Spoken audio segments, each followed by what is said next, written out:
Capítulo 2 y versículo 37 al versículo 42 es lo que vamos a usar para la predicación, el estudio, la plática de esta noche, ¿verdad? Yo voy a leer en voz alta, me va siguiendo ahí con su vista. ¿Lo tiene ahí, hermano? Muy bien. Dice así la palabra comenzando en el versículo 37. Al oír esto, compungidos de corazón, dijeron a Pedro y a los demás apóstoles: hermanos, ¿qué haremos? Y Pedro les dijo: arrepentíos y sed bautizados cada uno de vosotros en el nombre de Jesucristo para perdón de vuestros pecados, y recibiréis el don del Espíritu Santo. Porque la promesa es para vosotros, y para vuestros hijos, y para todos los que están lejos, para tantos como el Señor nuestro Dios llame. Y con muchas otras palabras testificaba solemnemente y les exhortaba diciendo: sed salvos de esta perversa generación. Entonces los que habían recibido su palabra fueron bautizados, y se añadieron aquel día como 3,000 almas, y se dedicaban continuamente a las enseñanzas de los apóstoles, a la comunión, al partimiento del pan y a la oración. ¿Me acompaña a orar, hermano? Para que su rostro y oremos. Padre, una vez más nos llegamos delante de tu presencia, contentos, Señor, agradecidos, porque, Señor, podemos llegar a este lugar y sobre todo, Señor, tener el momento en el que podemos tributarte la alabanza y luego tomar el tiempo, Señor, para que a la luz de tu palabra tú ministres nuestro corazón, nuestra alma. Pedimos la asistencia de tu Espíritu Santo en todo momento, esa gracia, Señor, sobre mi vida, Señor, para así poder expresar lo que tú ya tienes preparado para cada uno, Padre. Glorifícate a través de esto, Señor, y que sea tu nombre puesto en alto en todo momento. Lo ruego en el nombre de Jesús. Amén y amén. Siéntese, hermano, siéntese ahora sí, póngase cómodo. Y vamos a entrar al sermón de esta noche. Ahora, si usted ha estado con nosotros durante este tiempo que hemos tomado el libro de Hechos para la predicación expositiva, pues ya sabe dónde nos encontramos a este momento, ¿verdad? Ahora, si usted no está con nosotros, por primera vez está aquí y dice: pues ¿de qué están hablando estos? Permítame darle un pasaje de lo previo que hemos hablado, una introducción breve hacia donde vamos o lo que estamos llevando a cabo. A este momento, Pedro comienza a predicarles aquí a aquel grupo de gente, y lo hace precisamente apelando a aquella preciosa ilustración de lo que acaba de pasar en aquel aposento alto.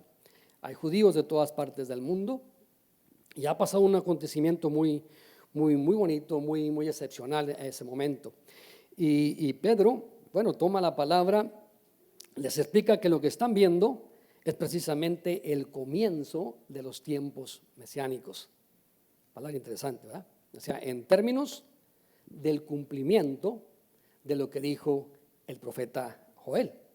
¿Qué dijo el profeta Joel? Que en los postreros días Dios iba a derramar de su espíritu sobre toda carne. Entonces Pedro dice: están comenzando a ver el cumplimiento previo del cumplimiento final que vendrá precisamente en la era milenial. Bueno, están comenzando a ver el derramamiento del Espíritu Santo. Es una época mesiánica.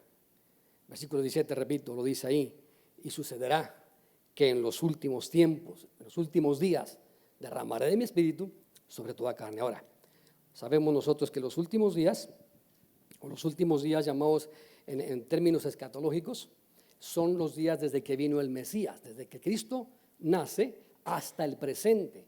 Han pasado 2,000 años y todo eso encaja en los días, en los últimos días, ¿ok? Una palabra muy común y de hecho muy bien recibida y muy bien aceptada entre los judíos. Ahora no vamos a entrar con detalle allí, pero solamente daré la introducción a eso, ¿verdad? Entonces, Pedro dice: el Mesías ya vino una vez, ¿verdad? Y luego volverá otra vez. Eso también lo sabemos nosotros. Entonces, Pedro está hablándoles aquí a esta gente, explicando lo que ha sucedido en ese momento, debido a que hay mucha gente atónita, asombrada por lo que ahí está sucediendo. Entonces, dice él: ustedes están mirando el principio del fin. Están mirando el principio previo de lo que acontecerá en un tiempo final. O sea, la época mesiánica. Y repito, todos ellos sabían este asunto. Su Mesías había llegado. El rey ungido había estado ahí. todo eso era precisamente lo que se estaba llevando a cabo ahí, que el Mesías había llegado por primera vez, el Espíritu Santo había descendido, el Mesías ya había ascendido y ahora están estos ahí y Pedro explicándole lo que está sucediendo ahí. Su rey ungido ya ha llegado. Y entonces dice Pedro, y ustedes lo mataron. Ahora, note una palabra que es muy fuerte para los judíos ahí. De hecho, de ahí brinca el versículo 22 del capítulo 2, y sigue con su tema y presenta a Pedro aquí al Mesías, a Jesús en el tiempo de vida, como el Mesías debido a las cosas que él hizo. Y de acuerdo al versículo 22 del capítulo 2, dice ahí que varones israelitas, y esa palabra es clave en esta porción que estamos estudiando. Varones israelitas, si es posible subraye la palabra israelita, porque si usted entiende esta porción aquí, no se va a confundir cuando lleguemos al versículo 38. ¿Me explico? Se lo explico enseguida, pero subráyala si es posible. Dice, varones israelitas, escuchad estas palabras. Jesús el Nazareno, varón confirmado por Dios entre vosotros, con milagros, prodigios y señales que Dios hizo en medio vuestro a través de él, tal como vosotros mismos sabéis. O sea, Pedro apela a ese versículo y dice, este es el Mesías, debido a las señales, a los milagros que él hizo. Ustedes recuerdan cuando Timoteo llega a Jesús, ¿verdad? Sabemos que tú vienes de Dios, porque las cosas que haces, nadie las puede hacer si Dios no está con él. Y aquí Pedro le dice a este Jesús, ¿sí?, que Dios aprueba como Mesías a través de las pruebas, a través de las señales, a través de los milagros que él hizo. Él es el Mesías. Y luego se brinca al versículo 23 y algo muy interesante, porque no solo toma la vida de Jesús, toma la muerte de Cristo para afirmar que es el Mesías.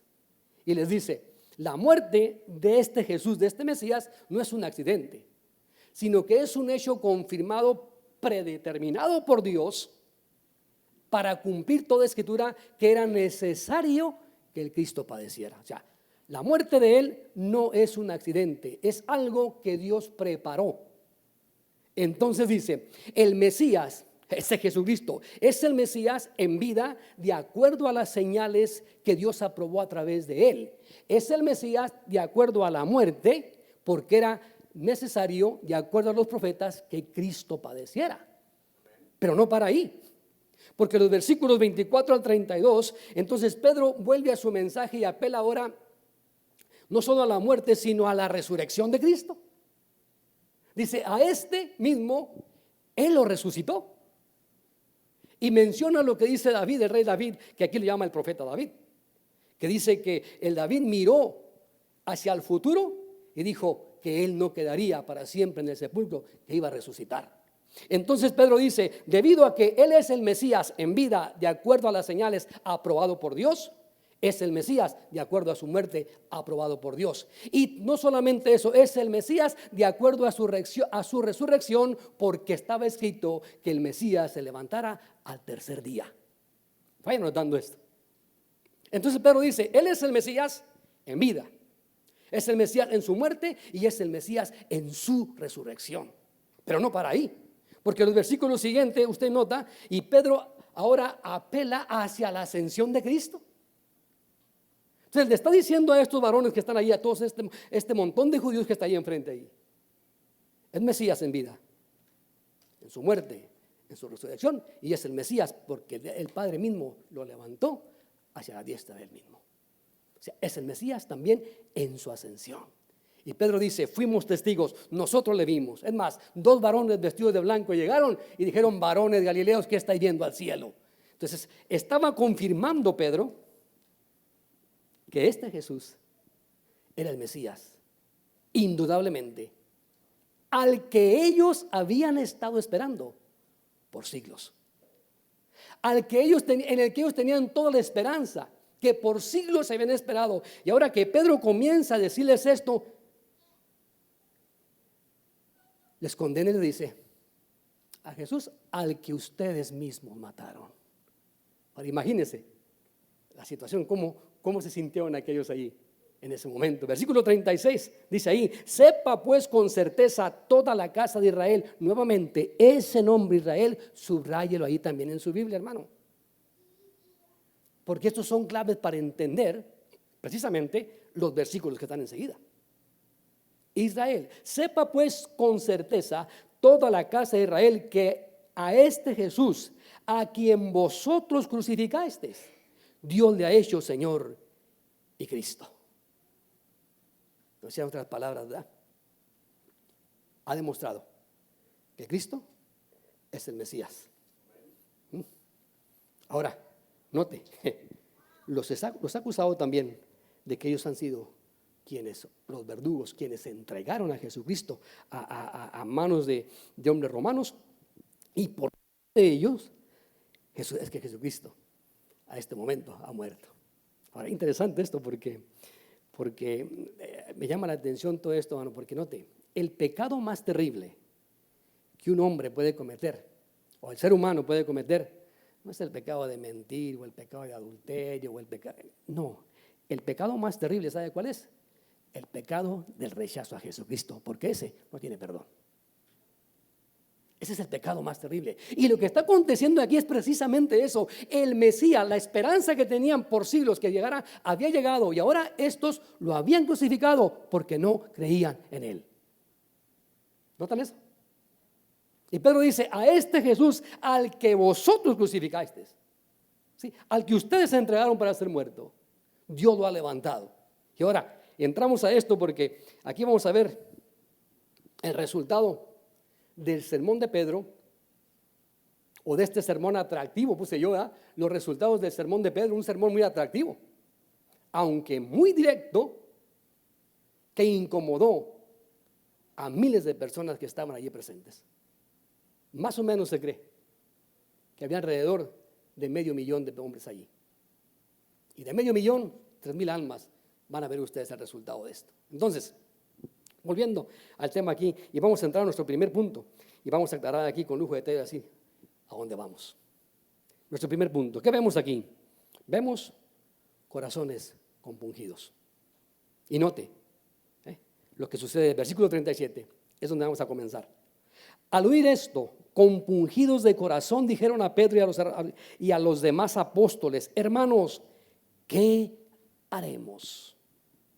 Ahora, cuando oyeron el sermón de Pedro, hermanos, ¿qué haremos? Y note la palabra hermanos ahí, no cree usted que los llamaban hermanos porque eran cristianos, no, los llamaban hermanos en términos de que eran judíos, y es una expresión muy común entre ellos. Eran hermanos de acuerdo a la ascendencia que traían abrámica, pero no porque fueran convertidos. Hermanos, ¿qué haremos? Una palabra muy común entre aquellos judíos. Hermanos, ¿qué haremos? Y la palabra y la pregunta esta a mí me parece muy significativa y muy interesante. Me gusta esa pregunta, ¿sabe? ¿Qué haremos? Digo, me gusta porque están en el lugar correcto para hacer la pregunta correcta a la gente correcta. ¿Qué haremos? Y yo me imagino a esta gente desesperada. Nótelos cómo están, Acaba Pedro de predicar un sermón y en todo su sermón no ha hecho más que condenarlos. Y la respuesta de esto es: ¿qué haremos? Se sintieron como acorralados y dijeron: ¿a dónde vamos? ¿Qué podemos hacer? Y entra ahí esto, digo, esto es interesante porque yo creo que es ese lugar al que Dios quiere llevar a todo ser humano. Al momento en que ya no tenga ninguna salida más, ninguna excusa más, alguien a quien recurrir. Y allí especialmente es donde nuestro Mesías se especializa para saber qué hacer o para decirnos qué debemos hacer en ese momento. ¿Qué haremos? Es la pregunta. Y la palabra que yo quiero que analicemos ahí es que hacen la pregunta porque dice que fueron compungidos. Y hermano, ¿qué es compungidos? No es que estaban empujando, no. Compungidos no, compungidos. ¿Qué significa la palabra compungir, verdad? O sea, Y note, interesante porque miramos que esta palabra compungir es aquí la única parte que se encuentra en el Nuevo Testamento. No vuelve a encontrarla más que en este pasaje aquí en el Nuevo Testamento. La palabra compungir, palabra interesante. ¿Y sabe qué significa? Significa perforar, penetrar con una aguja o con un instrumento muy afilado, por ejemplo, con una daga. Es como meter una daga en alguien y es un dolor repentino, penetrante al momento que entra la daga. Así sintieron ellos. Un dolor que vino como el resultado del sermón de Pedro. Y ahora, note, hermano, no era para menos. No era para menos esto que estaban sintiendo ellos. O sea, les causó un dolor en el corazón que les llegó hasta lo más profundo, como decimos, hasta lo más profundo de las entrañas. ¿Sabe por qué? Hebreos dice que la palabra de Dios es ¿qué? Viva, es eficaz, es más penetrante que toda espada de dos filos, que alcanza a partir el alma, que entra hasta los huesos, hasta los tuétanos, y dice, y discierne los pensamientos del corazón. Entonces, no era para menos. Esta gente creo que se sintió compungido por varias cosas de aquí.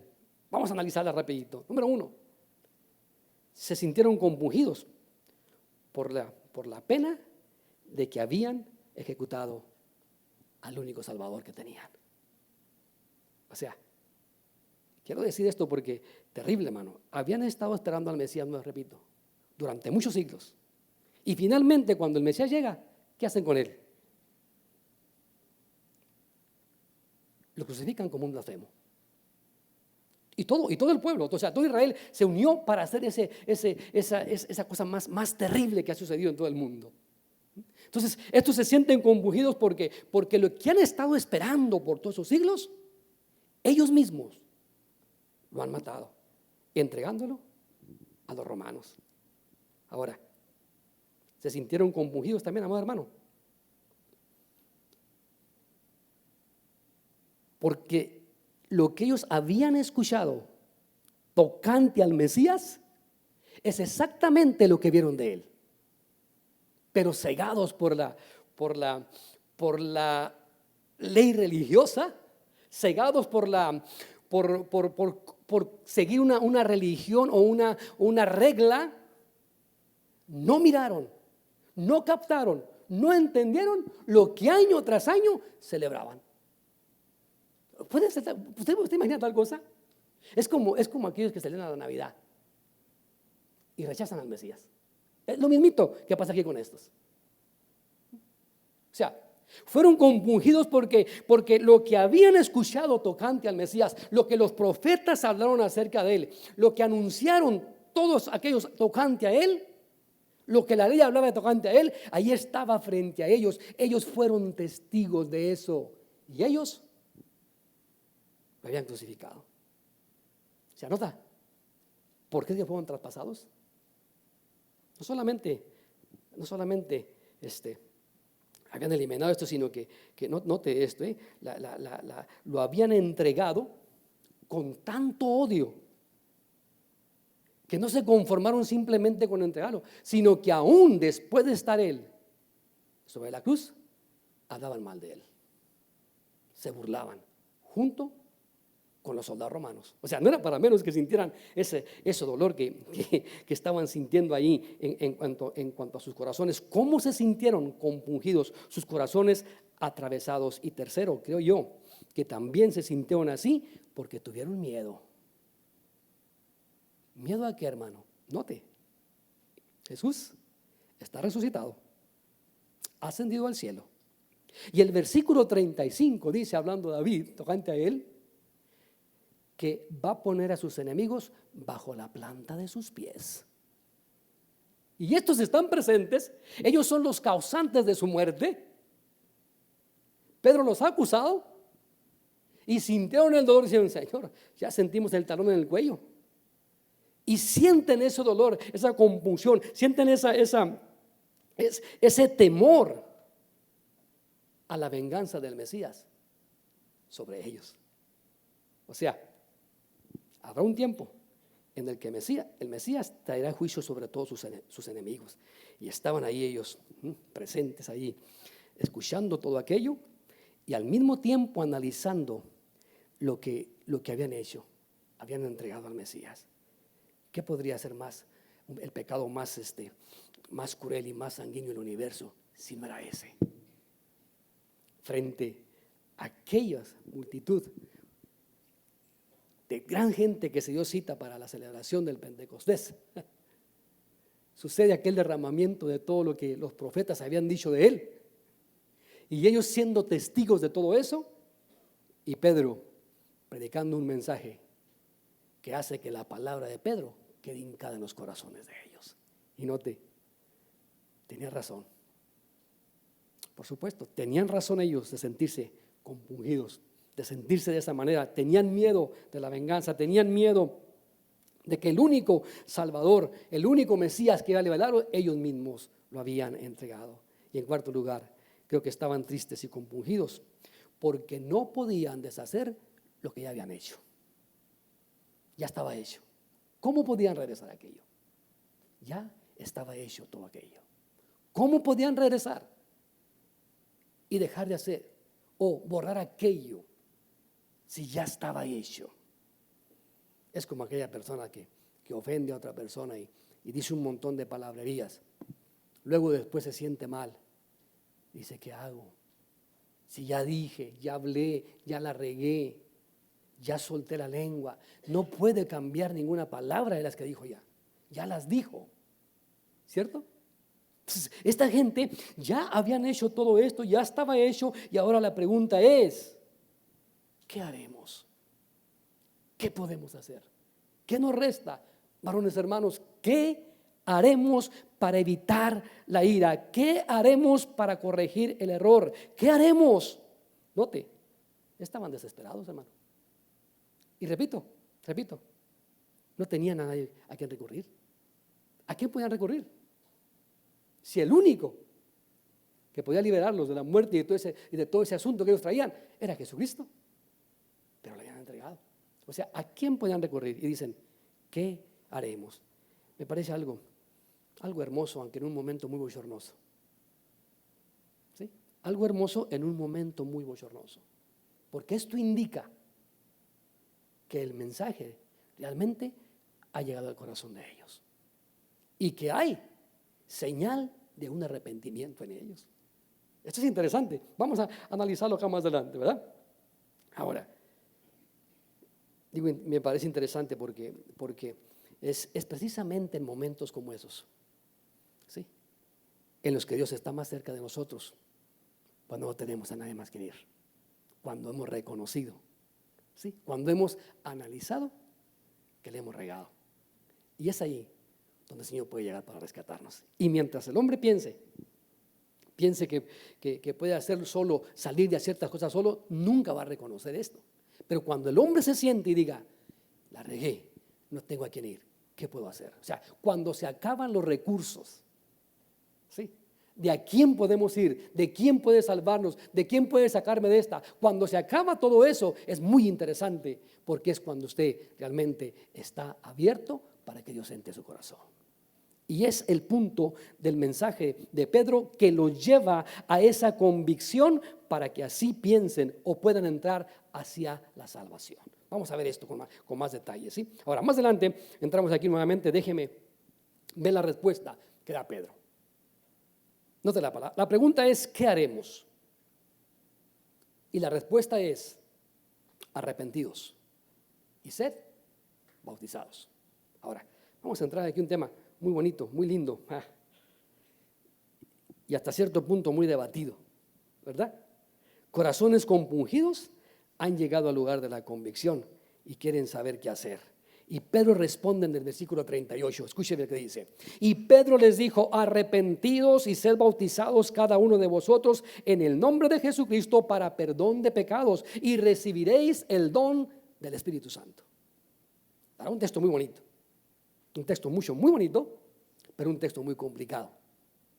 Para que quien quiere complicarlo, es muy sencillo cuando vamos siguiendo el contexto de lo que viene hablando ahí. Por eso les decía, Cuando dice israelitas, subraya esa parte. Cuando dice varones Israel, subraya esa parte, porque es muy importante notar esto en este versículo 38. Ahora, voy a tomar el resto de la siguiente hora que me queda para explicar este texto. No sé, no se me da el reloj, voltea el reloj de la mano. Al cabo hay vigilia, hermano. Y vamos a entrar a la vigilia de aquí del sermón. Sirve que no se duerma, ¿verdad? Se vaya de pasadito. Note. Hasta este momento, repito, en todo lo que Pedro les ha hablado tocante a lo que han hecho, Pedro no ha hablado nada positivo tocante a ellos. Vaya, hay una declaración aquí importante en el versículo 38, porque Pedro primero aclara la convicción de pecado en ellos, hasta que finalmente dice aquí en el versículo 38, arrepentidos y bautícese cada uno. O sea, hasta que se hayan arrepentido y se hayan bautizado, experimentarán algo maravilloso y el don del Espíritu Santo. Pero su mensaje, note esto, su mensaje no es basado en sentir algo maravilloso. Su mensaje no es basado en que vas a sentir bien nice y todas tus penas van a irse porque vas a recibir el Espíritu Santo. No. Su mensaje se basa en el hecho de que ellos no tienen derecho a existir de acuerdo o debido a lo que han hecho con el Mesías. O sea, pero los está condenando. Los está condenando a muerte. Ustedes merecen la muerte porque ustedes han matado al Mesías. ¿Sí? Pero repito, llegamos a este versículo y Pedro dice: quiero que entiendan que ustedes son unos rebeldes, se han rebelado contra Dios, le han dado muerte al Mesías, ustedes merecen la muerte. Entiendan eso. Y dicen ellos: bueno, ¿qué haremos? Y lo primero que dice Pedro es: arrepiéntanse. Ahora, ¿qué significa arrepentirse? Todos sabemos lo que significa arrepentirse, ¿verdad? La palabra metaneo o metanoeo. ¿Y eso qué es, hermano? Significa darse la vuelta, ir en dirección opuesta. Significa un giro de 180 grados, ¿verdad? Decía el hermano Gaudencio la semana pasada. O sea, es apartarse totalmente, ir totalmente en dirección opuesta. Ahora, se cuenta que cierto día un pastor lo invitaron a predicar a un club de actores cristianos. Qué bonito, ¿verdad? Y dijeron: vamos a traer un buen maestro para que nos predique el evangelio, porque nosotros somos actores y necesitamos también palabra buena. Invitaron a un buen pastor. El pastor comenzó a predicar un sermón de esos evangelísticos de rajatabla. Les dijo que eran pecadores, así como Pedro aquí, que merecían la muerte debido a todo lo que... O sea, algún mensaje, lo que era el mensaje del evangelio. Y cuando termina su mensaje, ese llamado, dice que un joven musulmán, actor, se levantó y dijo: yo soy musulmán y quiero aceptar a Jesucristo. A lo que él pensó: bueno, este cuate es actor. Y tuvo que decirle: ahora, tienes que entender, aunque estamos en un club de actores, esto requiere seriedad, no es una actuación, esto requiere seriedad. No, dijo: yo quiero aceptar a Jesucristo. Hizo la oración de fe, terminó de orar por él, entonces le da su mano felicitándole al pastor y dice el joven musulmán: qué bueno, hermano pastor, ahora tengo dos dioses, a Mohammed y a Jesucristo. No entendió nada. O sea, no es así el asunto. Te apartas completamente en la dirección opuesta. Y mire estas palabras que dijo el hermano John MacArthur. Dice: Jesucristo no es una adición a su actividad, no es una sal divina a tu dieta y actividad humana, es un compromiso total. ¿Sí? Es un compromiso total. Y en 2 Corintios capítulo 7, versículo 10, encontramos un texto muy lindo. Mire cómo dice Pablo: porque la tristeza que es conforme a la voluntad de Dios produce un arrepentimiento que conduce a la salvación, sin dejar pesar. Pero la tristeza del mundo produce muerte. Ahora, y esto fue lo que estos sintieron, eso en su corazón fue lo que sintieron. Una tristeza que conduce a la salvación, no a la muerte. ¿Sí?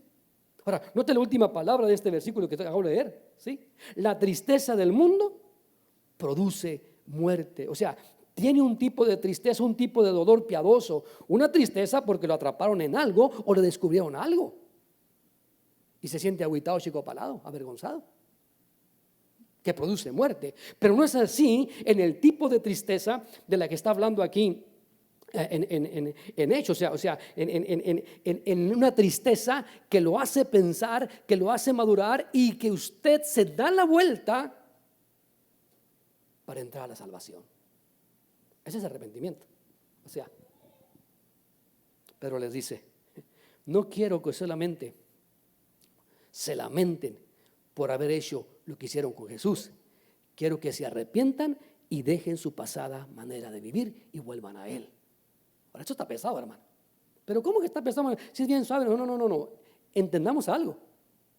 Estos son israelitas, son judaizantes. ¿Sí? Estos son gente que están siguiendo una regla que por siglos han seguido de acuerdo a lo que han aprendido de los fariseos. ¿Sí? Entonces, el arrepentimiento, les dice Pedro, es más que el miedo a las consecuencias que ustedes esperan. ¿Sí? Y en este momento, en sus cabezas, ustedes pueden estar pensando, no queremos que el Mesías nos pise la cabeza, entonces debido a la consecuencia queremos arrepentirnos. Y Pedro dice, tiene que haber una convicción más profunda que eso. El arrepentimiento falso teme a las consecuencias, pero el verdadero arrepentimiento teme al pecado. Y debido a eso, dejando a un lado todo castigo de arrepentimiento, debido a eso, dejando a un lado todo el pecado, porque realmente lo que ofende a Dios al pecado, debido a eso, compungido y con tristeza en su corazón, dice, no me importa la consecuencia, yo necesito arrepentirme, dar la vuelta y ser un fiel seguidor de Jesucristo. Y Pedro le dice, muy bien, arrepentidos, pero no solamente convencidos. Tienen que dejar toda su pasada manera de vivir. Y el simple hecho, amado hermano, de que es malo y de que es malo todo lo que han hecho y que realmente Dios odia, amado hermano, el corazón que es hipócrita, el corazón que es falso, el corazón que no es sincero. Debido a eso y que Pedro sabe eso, Pedro dice, su arrepentimiento tiene que ser genuino. Muéstrenme que van a dar la vuelta y van a cambiar toda su pasada manera de vivir. Ahora, estos judíos no solamente tenían miedo al castigo, man, tenían miedo a todo lo que les esperaba de los mismos judíos. O sea, no sé, para nosotros es fácil arrepentirnos cuando no tenemos un trasfondo histórico de este tamaño. El trasfondo histórico de ellos era mucho más tremendo que el de nosotros. Entonces, tenían miedo al castigo, pero tenían que ser tenía que ser algo que los motivara más que el miedo al castigo, sino, perdón, esta se me fue acá, ¿verdad? Tenían que apartarse del pecado, tenían que apartarse de su manera de vivir y tenían que venir a Jesucristo. Ahora note lo que Pedro dice, dense la vuelta, porque no hay salvación. Escuchen, dense la vuelta, porque no hay salvación solamente en convicción, tienen que arrepentirse. Ahora, esto es interesante, no hay salvación solo en convicción, tienen que arrepentirse. Hay mucha gente dentro de la iglesia que tiene convicción, pero no se ha arrepentido. Vaya, el infierno está lleno de gente convicta y no se arrepintieron. ¿Me estoy explicando? Entonces, era importante y a menudo el temor a las consecuencias sustituye el temor a Dios. Y debido al temor a las consecuencias, mucha gente está convicta, está convencida de que está en el lugar correcto, pero no se arrepiente de lo que está haciendo. Están ahí por si acaso algún día Dios les toca el corazón. Tremendo esto. Note el mensaje de Pedro. Imagínense que Pedro le hubiera dicho, está bien, quédense aquí mientras Dios les toca su corazón. Ustedes ya fueron compungidos, ya se sienten ya se sienten atravesados, ya se sienten agüitados, se sienten, como decimos allá, achicopalados. Está bien, quédense aquí mientras Dios los convence definitivamente. No, no, no, no. Pedro dice, ustedes, si realmente se han sentido compungidos, ustedes tienen que dar la media vuelta, arrepentirse y dejar su pasada manera de vivir. Es una palabra clara, ¿verdad? Ahora, el verdadero arrepentimiento, amado hermano, ¿sabe qué es lo primero que hace? Abandona el pecado y viene y se compromete a servir a Cristo. Ese es el verdadero arrepentimiento. Abandona inmediatamente el pecado y viene y se compromete a servir a Jesucristo. O sea, ¿por qué? Porque hay una urgencia en la vida de Él. Y Pedro dice aquí, le dice, arrepiéntense, o sea, arrepentíos. Y es una cosa inmediata, un giro completo, a distante. La salvación no es una cuestión, amor hermano, de educación o una cuestión de proceso. No. La salvación es un momento que sucede en un instante. O somos o no somos. Esa es la salvación. No hay tal cosa de que ya nací, pero ahí me voy madurando. No, sí, vamos madurando, claro, vamos de menor a mayor, ¿verdad? Pero no es que hoy me arrepentí y luego mañana, pasó mañana o el mes que entra, volví a caer en el mismo pecado y luego el otro mes que entra otra vez y luego me voy por 3 meses, luego regreso a los 8 meses y ahí me la paso. Es que Dios está trabajando conmigo. Espérate, tú no te has arrepentido. Tú estás convencido, pero no arrepentido. Y por lo tanto te espera la muerte y el infierno. Esa es la palabra, es la realidad, hermano. Una cosa es tener convicción y otra es tener arrepentimiento. Y Pedro quiere asegurarse, ¿sí? Debido a eso, a que estos sean reales. Y vaya, definitivamente, cuando se predica arrepentimiento, no a toda la gente le gusta eso, ¿verdad? Yo creo que debido a eso, pocas iglesias predican lo que es el arrepentimiento. Y si usted va al libro de Hechos, amado hermano, usted va a encontrar que una y otra vez el mensaje de estos era arrepiéntanse, arrepiéntanse, arrepiéntanse. Por ejemplo, Hechos 3:19 lo va a encontrar, Hechos 8:22, Hechos 11:18, Hechos 20:21, Hechos 26:20. Todas esas, lo voy a repetir, Hechos 3:19, 8:22, 11:18, 20:21 y 26:20. Y lo único que habla en estos pasajes es el arrepentimiento, porque es importante. Ahora, quiero leerles uno que es clave, Hechos 17:30. Escuchen lo que dice.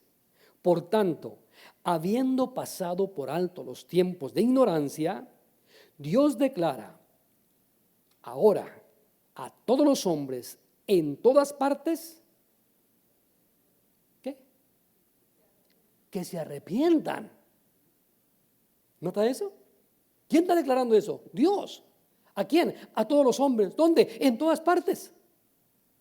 Dios es quien está dando ese sermón. Y dice que quiere que todos los hombres se arrepientan ahora. Y es Dios quien da ese mensaje. Es quien ordena que todos los hombres de todas partes vengan y se arrepientan. O sea, no hay salvación simplemente con convicción. La salvación viene por el arrepentimiento. ¿Usted se ha arrepentido?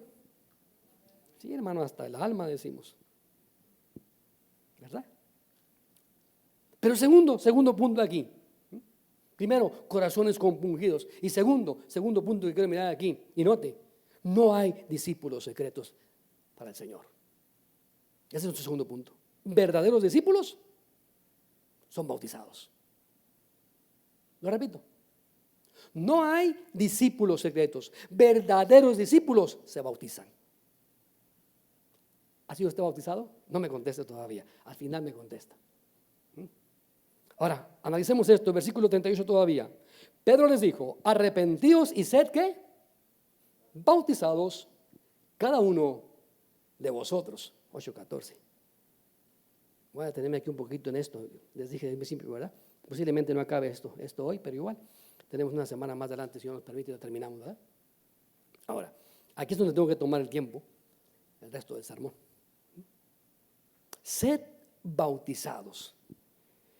Y a este punto yo creo que los ritualistas encuentran su arma de defensa, ¿verdad? Asumiendo que por lo tanto la salvación es el resultado del arrepentimiento y el bautismo en agua. Repito, asumen que la salvación es el resultado del arrepentimiento y el bautismo en agua. Pero la pregunta ¿es eso lo que Pedro está diciendo? Interesante, ¿verdad?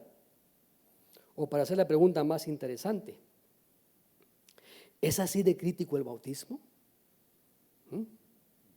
Y yo le digo, sí, absolutamente. Es muy crítico, importante ser bautizados. ¿Sí lo es? Permítame explicarle. ¿Sí?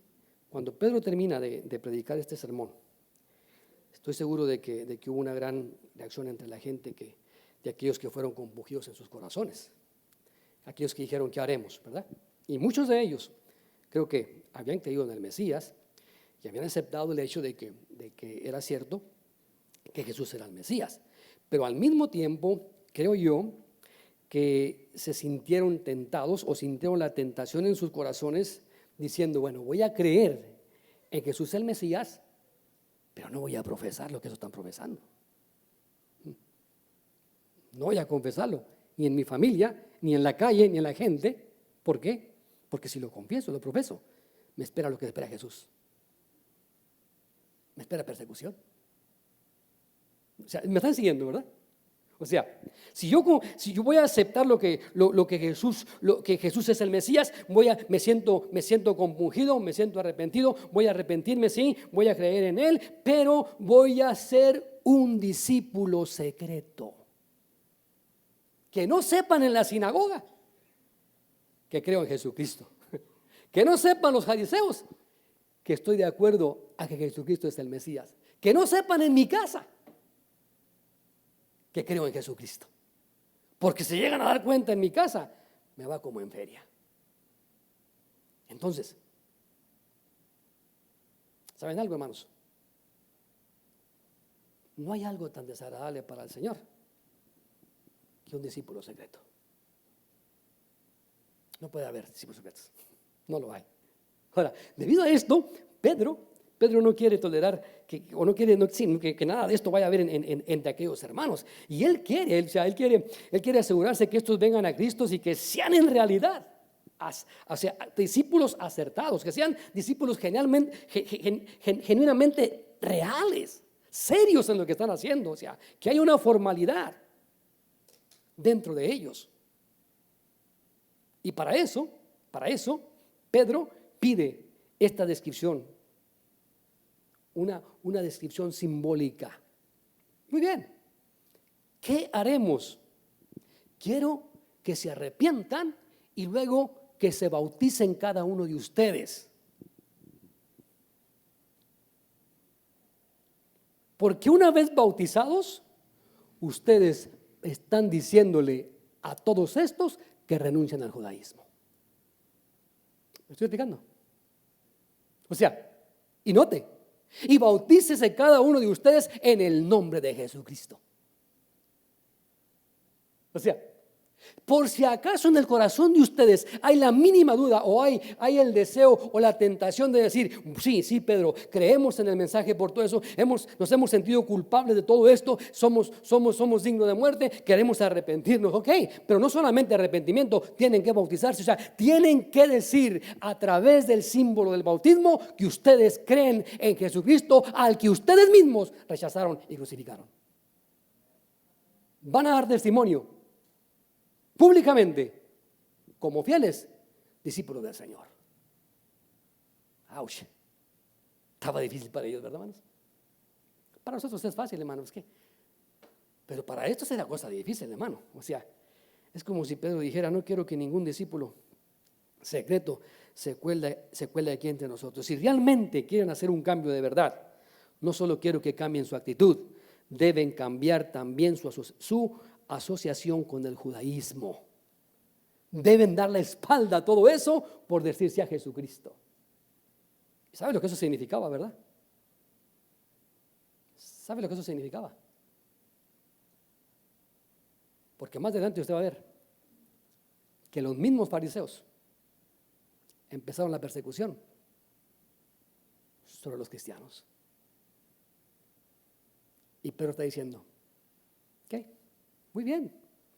¿De verdad quieren arrepentirse? Sí. Entonces también bautícense. Porque con eso van a dar testimonio que ustedes están de acuerdo a que Jesucristo es el Mesías y que van a ser fieles seguidores del Mesías. Versículo 38. Y Pedro les dijo: arrepentíos y sed bautizados cada uno de vosotros en el nombre de Jesucristo. O sea, lo dejó bien claro. Bien claro. Bien claro, en el nombre de Jesucristo. ¿Por qué en el nombre de Jesucristo? ¿Sabe usted que en el judaísmo había varios tipos de lavamientos religiosos? Había muchos tipos de lavamientos. Usted va a Levítico, de Éxodo, va a mirar todo ese tipo de lavamientos que había entre el judaísmo. Y yo creo que estos podrían haber sido lavados en alguno, específicamente en algo relacionado al judaísmo y aparentemente relacionado en cuanto a Jesucristo. Pero Pedro es muy claro cuando dice: quiero que sean bautizados no en ningún lavamiento religioso que han practicado durante todos estos años de acuerdo a la ley. Quiero que ustedes sean bautizados en el nombre de aquel que ustedes rechazaron. ¿Se me está siguiendo? O sea, no es bajo ninguna regla ni bajo ninguna ordenanza religiosa que han venido practicando. No, van a bautizarse en el nombre de Jesucristo. Y es precisamente, por eso digo, varones israelitas, este Jesús al que ustedes crucificaron, se ha hecho notorio a todo Israel que este Jesús Dios lo levantó de los muertos. Y debido a eso, ustedes que están arrepentidos deben bautizarse en el nombre de Jesucristo, rechazando todos los asuntos religiosos de la ley y aceptando que Jesucristo es el Mesías, el Hijo de Dios, el único que puede dar vida eterna. Y por lo tanto, el bautismo en el nombre de Jesús es para los judíos, no para la iglesia. Varones israelitas. Entonces, ¿en qué bautismo se bautizaban? Lavamientos que traía la ley, rituales de lavamiento. Y es una ordenanza. O sea, en lo que significaba, ¿sí?, que estabas dando un testimonio de que daba la espalda a todo lo que venías practicando para seguir al Mesías. La doctrina del mismo Mesías, el Hijo de Dios. ¿Sabes lo que significaba? Para ellos, significaba que sus familias y todo el resto del mundo los consideraría a ellos muertos. O sea, lo más despreciable que un judío podría hacer era venir a Jesucristo. ¿Por qué? Porque para ellos era un blasfemo.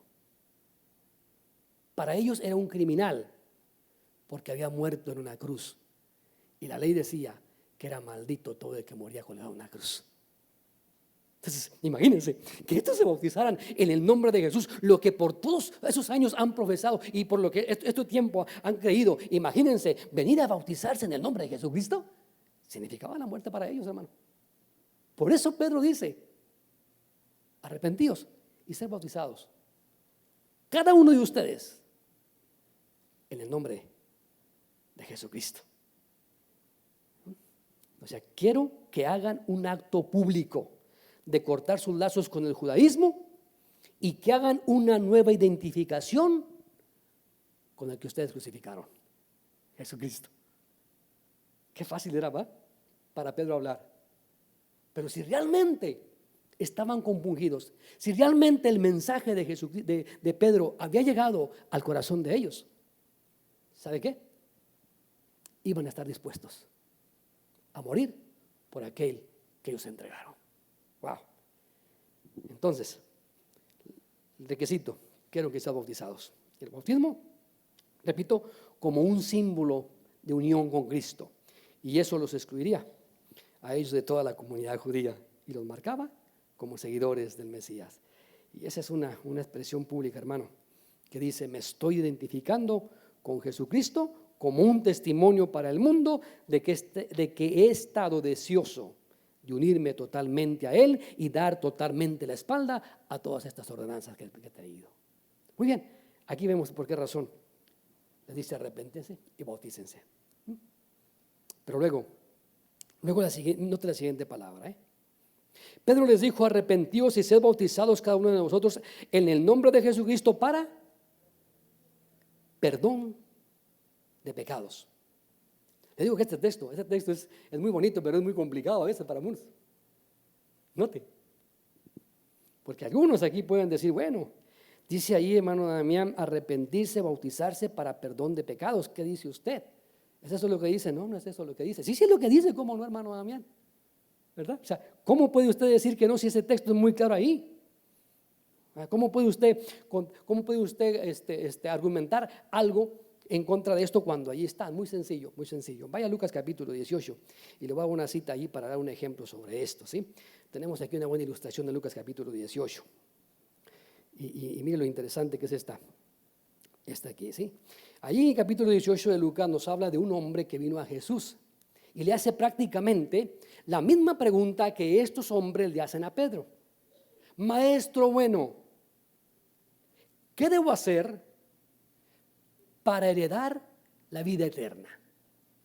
¿Qué debo hacer para tener la vida eterna? Entonces el Señor le dice: bueno, los mandamientos: no matarás, no robarás, no hurtarás, no irás falso testimonio. Y empieza a hablar ahí. Y dice aquel: no, hombre, desde mi niñez los he guardado, ya la hice.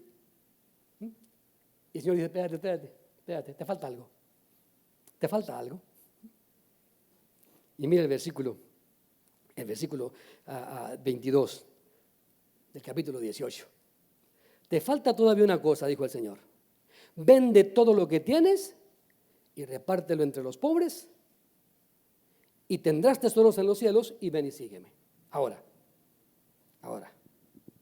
yo les pregunto a estas personas que argumentan sobre este asunto en cuanto es necesario arrepentirse y bautizarse para perdón de pecados, porque si no se arrepiente y no hay bautismo, no hay perdón de pecados. Bueno, yo le pregunto a esta gente: ¿es la salvación cuestión de dinero? Bueno, aquí dice: ve y vende lo que tienes, ¿y qué? Repárteselo a los pobres y luego ven y sígueme. Y sabemos que aquel cuate no lo hizo, porque lee los siguientes versículos y usted va a decir, usted mira aquí dice, se fue triste. ¿Por qué? Porque tenía mucho, era riquísimo, amaba más al dinero que realmente a Jesús. O sea, volviendo al tema, para ser salvo, ¿debes vender todo lo que tienes y dar tu dinero a los pobres? ¿Es lo que dice el texto? Bueno, aquí dice el texto eso, hermanos, ¿cómo que no? ¿Es eso lo que Cristo está diciendo? No, es ridículo si pensáramos así, ¿verdad? El Señor sabía que traía un problema, que amaba más sus riquezas que aún la vida eterna. Entonces, mira, si realmente quieres heredar la vida eterna, ya guardo toda. Bueno, te falta algo. Deja lo que amas, repártelo, tendrás tesoros en el cielo. Y note la última parte del texto. Y ven y sígueme. ¿Me explico? Ven y sígueme. O sea, no quiere decir que la salvación es que usted sea una persona buena, que venda todo lo que tiene, venga y luego lo entregue y luego usted ya va a ser salvo. Ahora. Dice aquí, haz eso y luego ven y sígueme. En otras palabras, ¿verdad? Muy sencillo. Mira, mientras ames más las posesiones, no podrás tener la vida eterna. Cuando se ha quitado todo obstáculo, ven y sígueme, entonces tendrás la vida eterna. Ahora, sabemos que debido a todo esto, bueno, el hombre dijo, pues no, tenía mucho, se fue triste. Ahora, volviendo a nuestro texto acá a lo que dice Pedro aquí en este asunto aquí. O sea, Pedro dice, arrepéntanse y bautícese cada uno en el nombre de Jesús para perdón de pecados. La palabra del Señor no enseña, hermano, la salvación bautismal, ¿o sí? De hecho, si decimos eso, entonces contraeríamos lo que la palabra del Señor dice, porque la palabra del Señor dice que somos salvos por gracia, no por obras. Entonces ya aquí entraríamos a obras de practicar el bautismo para salvación, y ya no va ahí. Entonces, hermano, pero ahí está claro el texto. ¿Cómo usted me va a decir eso ahí? Que no, cuando el texto está muy claro en lo que dice ahí: arrepentíos y bautícese. Se lo voy a aclarar. Hay una porción allá en Mateo. Ahora, la palabra para en el griego es una palabra que se escribe eis, eis, y significa por, no para. La mayoría de las traducciones la han traducido para, pero significa por. Mateo, capítulo 14, si no me equivoco, donde habla tocante a cuando el Señor Jesús dice que toda aquella generación de Nínive fue salva por la predicación de Jonás. Y la misma palabra por es la misma palabra y eis que se encuentra aquí para. Entonces, cuando tomamos la palabra y la ubicamos en eis, por, entonces el texto diría: arrepentíos y bautizaos cada uno de vosotros en el nombre de Jesucristo por el perdón de sus pecados. ¿Me explico? Claro, ¿verdad? O sea, arrepentíos y bautizados por el perdón, no para el perdón, por el perdón, debido a que han recibido el perdón por Jesucristo. O sea, en el nombre de Jesucristo, por el perdón. O sea, arrepentidos, vino la salvación, vino el perdón de sus pecados. Bautícense precisamente en el nombre de Jesucristo, porque han recibido el perdón por sus pecados en el nombre de Jesucristo. ¿Me expliqué? Claro, ¿verdad? O sea, interesante. Pero ahora ya están aquí los niños, hermano, me están diciendo: acá ya córtale. Y yo apenas estoy en el versículo 38. Y como yo soy muy obediente, pues vamos a cortarle aquí. Porque se ha hecho. La siguiente pregunta que vamos a analizar la semana que entra es: si no hay bautismo, ¿no hay perdón de pecados? Es la pregunta que vamos a analizar la semana que entra. Y estamos en el versículo 38 del capítulo 2 de Hechos. ¿No se les olvida? Qué bien. Bueno, Dios les bendiga. Yo paso, hermano pastor, y él se encarga del resto de este servicio.